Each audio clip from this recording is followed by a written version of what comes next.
Shalom Bracha, nous poursuivons avec la troisième Mishnah du quatrième Pérec. La Mishnah nous dit cette fois-ci que le androgynos, qui est à la fois homme, à la fois femme, il a donc des dinim, comme nous l'avons vu dans la Mishnah précédente, la chumra comme les hommes, et voici dans cette Mishnah où il a des dinim comme les femmes. Mitame beodem, donc shavet lanashim ketzad, nous dit la Mishnah, il a donc les dinim, il est comme une femme, ketzad, par rapport à quel halachot. Alors mitame beodem, kenashim, il sera impur s'il a un écoulement rouge, donc de sang, comme les femmes, comme une femme nida, étant donné qu'il y a un safek, c'est peut-être une femme. Donc s'il a des règles, il devra donc garder donc les jours d'impureté comme une femme.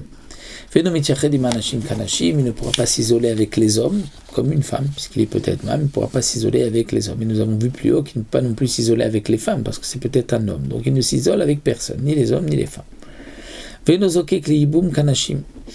ne pourra pas zokek li yibum kanashim. Alors il y avait une girsa, ve'en zakouk li yibum kanashim, c'est-à-dire il n'a pas besoin de faire yibum comme une femme.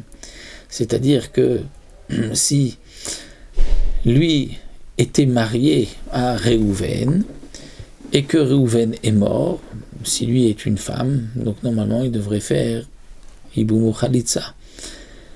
Eh bien non, on va dire que là il est patour mina khalitza ou mina yibum, parce qu'on apprend qu'il a le même statut qu'une aïlonite puisqu'il ne peut pas avoir d'enfant. Mais nous dit le Barthénoura, le Rash Mishans, qu'il est impossible d'expliquer ainsi la Mishnah que Enzak Libum, c'est-à-dire que lui n'obligera pas, c'est-à-dire n'obligera pas le frère entre guillemets de son mari de Rouven à faire Yiboum avec lui. Pourquoi ?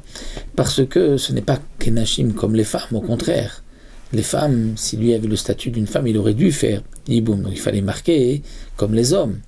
Alors l'explication, ce n'est pas Eno, donc Zakouk li Yiboum, c'est-à-dire non pas qu'il n'a pas besoin de faire Yiboum, mais Eno Zokek li Yiboum. Et donc là, il faudra dire la chose suivante, c'est que si son frère s'est marié avec une femme et son frère est décédé sans laisser d'enfant, la femme de son frère n'a pas besoin de faire yiboum avec lui. Donc, enozokek li yiboum kanashim, comme si lui était une femme, il n'y a pas d'obligation de yiboum. Donc, sa belle-sœur, la femme de son frère, puisque son frère est décédé sans laisser d'enfant, n'a pas besoin de yiboum de khalitza et dispensé de yiboum khalitza. Pourquoi ?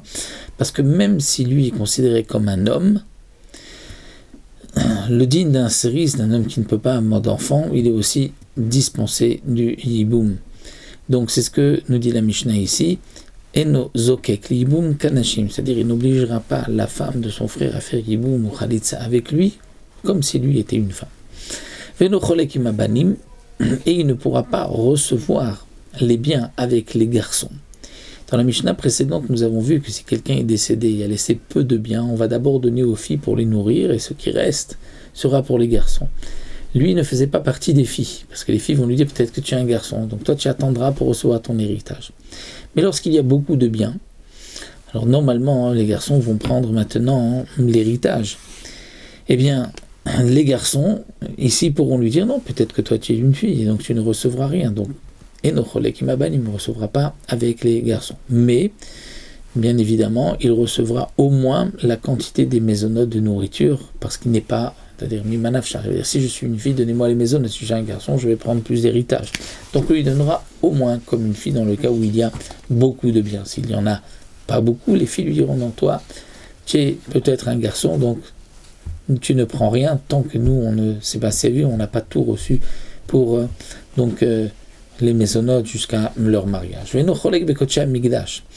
même, il ne recevra pas des koché amigdash, c'est-à-dire les korbanot au bet amigdash qui sont partagés, sont donnés aux hommes. Donc même le chazé veshok, c'est-à-dire la poitrine et le pied de la bête d'un korban shlamim qui est donné à manger aux kohanim, puisque c'est marqué les kol bene Aaron, dit le Rash Mishan, donc c'est bene velo benot Aaron. Donc on ne pourra pas, même si il a le droit d'en manger, mais il ne pourra pas recevoir une part, puisque la part n'est donnée qu'aux hommes. Au passé des kol edut shebatura kanashim, et l'androgynos est pasoul, c'est-à-dire ne pourra pas témoigner pour tout témoignage de la Torah comme les femmes. C'est-à-dire, là où une femme est pasoul laïdout, l'androgynos aussi pas laïdout, puisqu'il est peut-être femme. Ve'eno nival ba'avera kenashim, c'est-à-dire eno nival ba'avera kenashim. Le Rash Mishan s'explique, toutes les arayot, alors c'est vrai qu'on avait déjà vu que lui avait un statut particulier puisqu'il était aussi considéré comme un homme et donc il ne pouvait pas se marier avec un homme. Donc ici enoniv al ba'avera kanashim. Alors ce que cela signifie, c'est que le androgynos ne peut pas dire, si on considérait que lui était une femme, il n'aurait pas pu. Il y a certaines personnes qui lui sont interdites en tant que femme. Si on va prendre son père, son grand-père, comme l'explique le Mefarshim, donc en tant que femme, il aurait eu une interdiction de se marier avec eux. Donc là aussi, l'interdiction persiste parce qu'il est peut-être une femme. Mais on va se poser la question de toutes les manières, même si c'est un homme. Alors bien sûr qu'il a eu l'interdiction qu'un homme ait une relation avec lui. Alors il y a quand même une différence parce que il y a une marloquette Tanaïm. N'oublions pas que l'androgynos est à la fois homme et à la fois femme. L'interdiction d'une relation entre deux hommes, c'est lorsque